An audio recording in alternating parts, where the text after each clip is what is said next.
આજે તો ભરી લીધા લબાસા ને હું ને મંકુ નીકળી ગયા ફરવા. એમાં કહાની કઈક એવી છે કે ગુડ મોર્નિંગ ને જય માતાજી બધા મિત્રોને. તો સ્વાગત છે તમારું એક સરસ મજાના નવા મિની બ્લોગમાં. સવારમાં આપણે ઉઠી ગયા છે ને હવે આપણે થવાનું છે નાઈ ધોઈને કમ્પ્લીટ.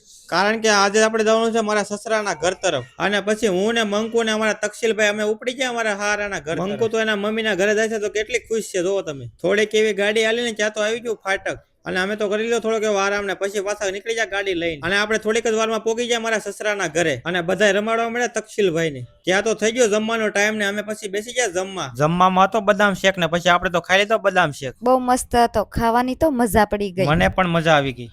અને ખાઈને બપોરે 3 વાગી ગયા હતા ને અમારે જવાનું તો મેલડીમાના મંદિરે. તો અમે થઈ ગયા રેડી અને નીકળી ગયા ગાડી લઈને. હું અને મારી સાળી અને મંકુ ત્રણે નીકળી ગયા મેલડીમાના મંદિર. અમારે હતી તક્ષિલભાઈ ની માનતા એટલે આવી ગયા અમે મેલડીમાં પગે લગાડવા. ભાઈ મારા હાળાના છોકરાની પણ માનતા હતી એને પણ પગે લગાડવા લેતા આવ્યા હતા અમે. તમને બધાને ખબર હોય તો કમેન્ટ કરી નાખજો કે આ મંદિર ક્યાં આવેલું છે. અને આ છે મંદિર બહારનો નજારો. હજી તો આપણે મંદિરનો નજારો દેખાતા હતા ત્યાં તો આવી ગયા મારા શાળા અને કરી લીધા આપણે રામ રામ.